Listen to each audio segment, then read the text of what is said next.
لكن دلوقتي معايا فلوس كتير مش عارف اعمل بيها ايه.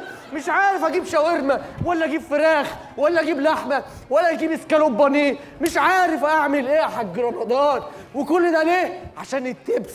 كل شويه تبس تبس تبس تبس تبس. احنا في زمن التبس يا حاج رمضان.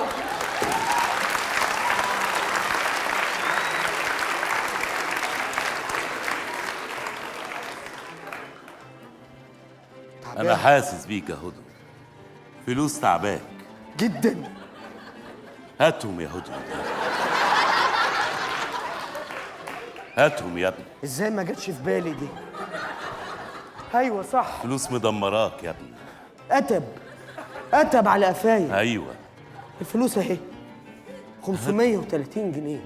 هاتهم يا ابني، ما تعدش ورايا. هاتهم هاتهم وريح نفسك يا هدهد. الحمد لله.